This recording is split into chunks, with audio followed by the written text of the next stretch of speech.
Hi guys, so my name is Madison Firth.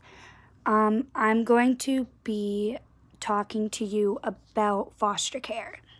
Now, most children are put in foster care when they're very young because either their parents can't take care of them or their parents are alcoholics, drug addicts, stuff like that. So I was one of the kids that got put into foster care when I was 4 years old. I lived with my parents for a bit. My mom is not a good person. I haven't seen her in 21 years. But I'm gonna go into detail of what happened to me, and it is trigger warning. So if you've ever been physically, mentally abused and it triggers you, then I suggest not watching this. But I really hope you do, so I can maybe try and help you get through what you went through as a kid or what you're going through now. So, I was put into a foster home when I was 4. From 4 to the age of 12, I had 2 parents, a foster mom and a foster dad. They, from what I can tell, they loved each other, but they were abusive to one another. He was a very jacked man. He worked for the city. I'm not going to name his name because I'm not drawing attention to them. I'm drawing attention to what goes on and what happened to me. So he worked for the city and he was a big built man, had huge arms, hands. He was bigger, 20 times my size. She was a tiny, scrawny woman. I'm not going in detail what she looks like because I just don't want to. I had a lot of issues growing up. I have ADD, attention deficit disorder, and fetal alcohol syndrome. Not the facial features. I have the brain, whatever. I'm not very good with that stuff, but I have a learning disability and all that. So they constantly made me feel like I couldn't amount to anything and I couldn't do anything that every other person my age could do. So I remember one time, this was in elementary school, I was getting bullied a lot. I was also not the nicest person because of what happened to me at home. I brought it out to people at school. So this one time I came home crying because I was getting picked on for my learning disability and the way I looked. I came home crying and my foster dad was sitting on the couch watching the Raptors game because that's how I fell in love with the Raptors, was because he always used to watch it and I would watch it with him anyways. He would sit on the TV. I came up to him. I'm like, I'm going to say a different name.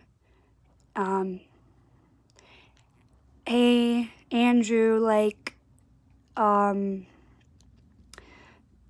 I was getting picked on today and I can't exactly remember what happened, but he just completely ignores me.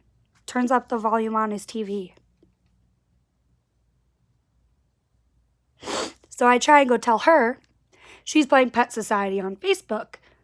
Now, I was never, ever allowed in the room while she was on Facebook.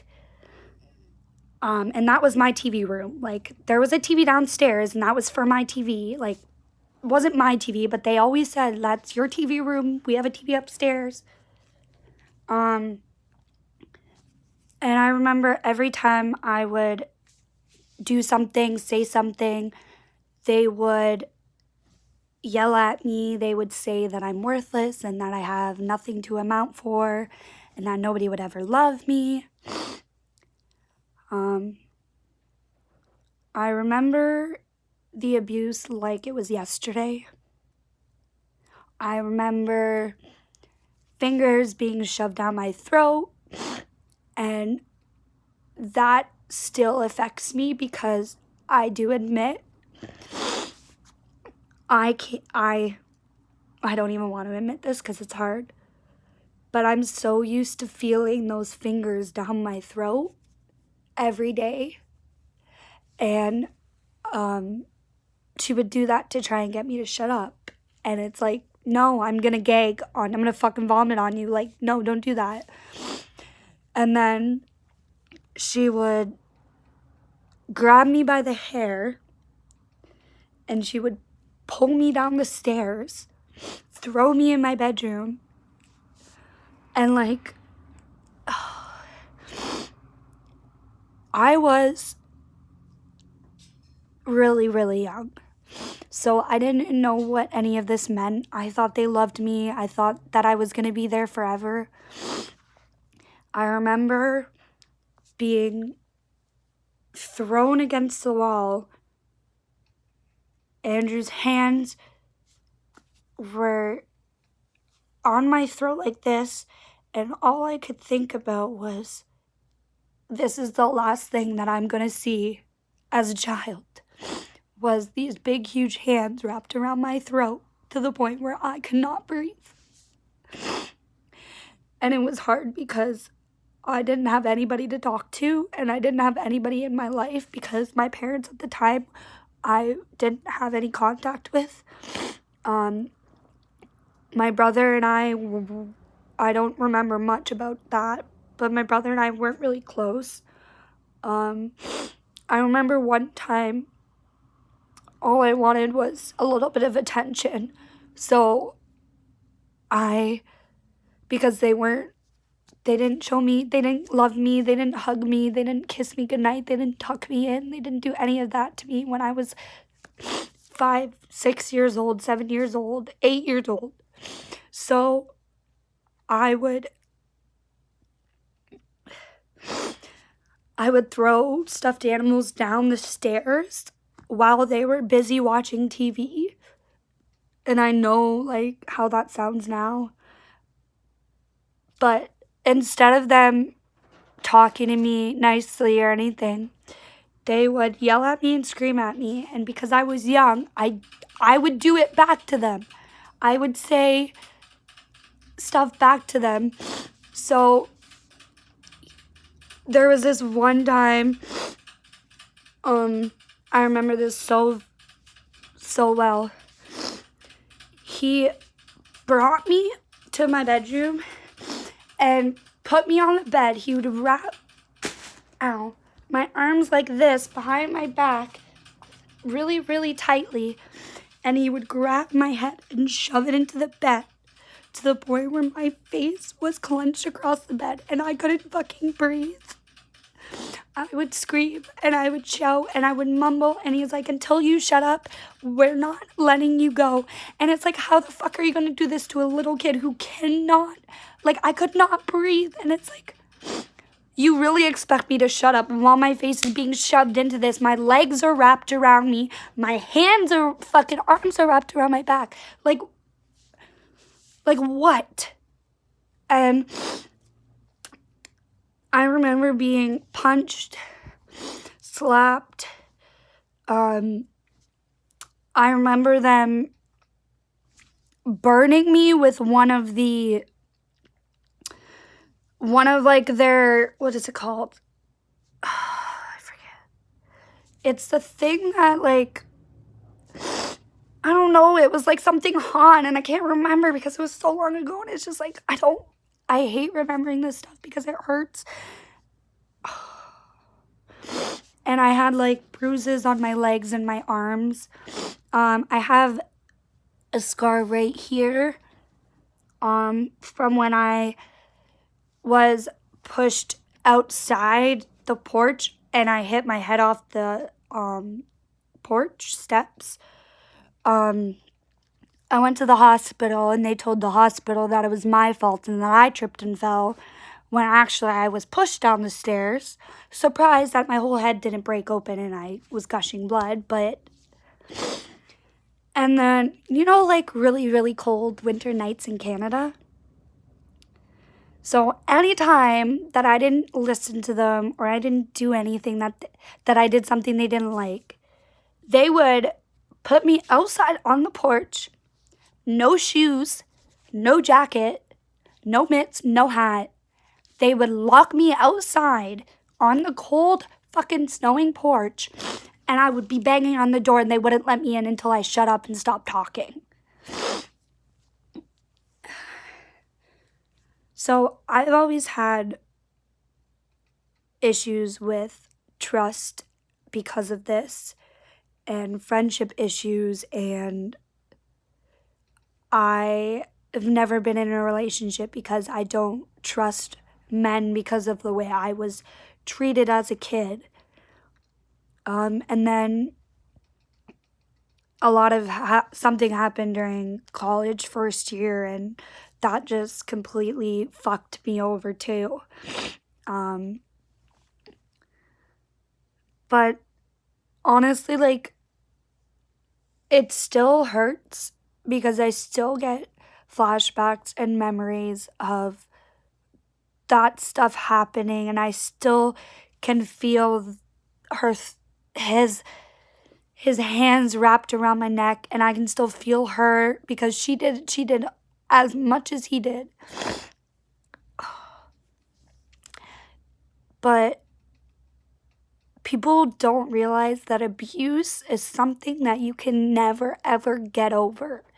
It is one of the most difficult, for me, it's one of the most difficult things I've ever had to endure as a child. My parents actually didn't know about it until recently and I thought they did, but I guess they didn't.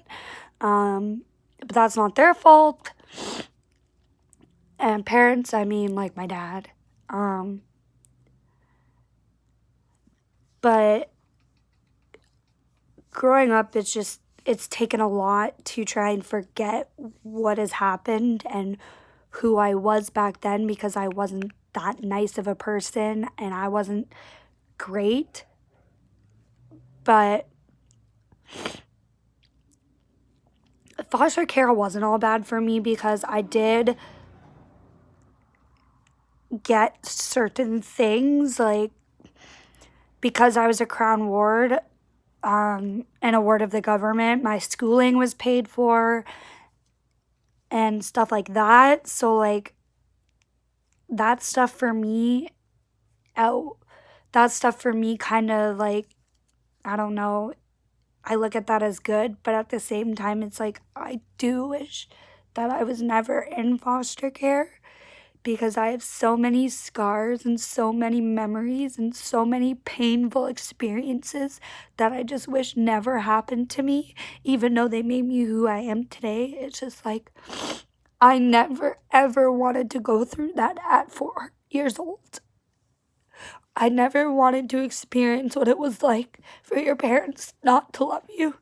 I didn't want to experience what it was like to get choked at 6 years old, to have my fingers shoved down my throat, to be pulled down the stairs, to be restrained, to be punched, to be hit, to be slapped.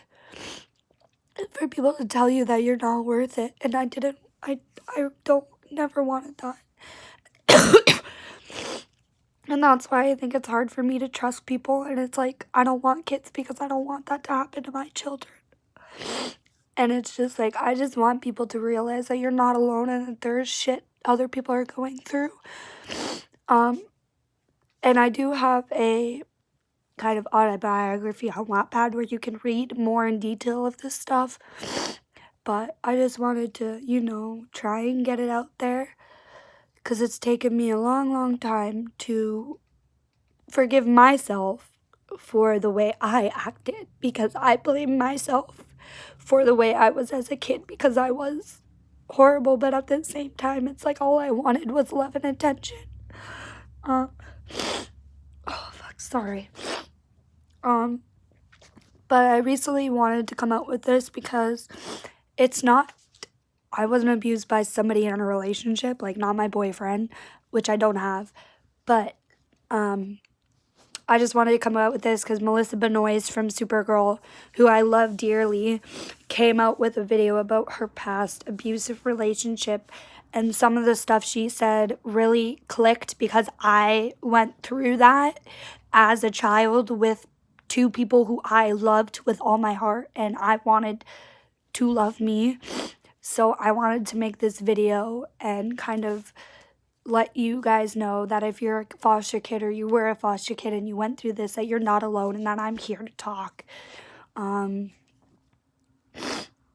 But yeah, so some of that stuff. Oh, when I was 7 or 8, I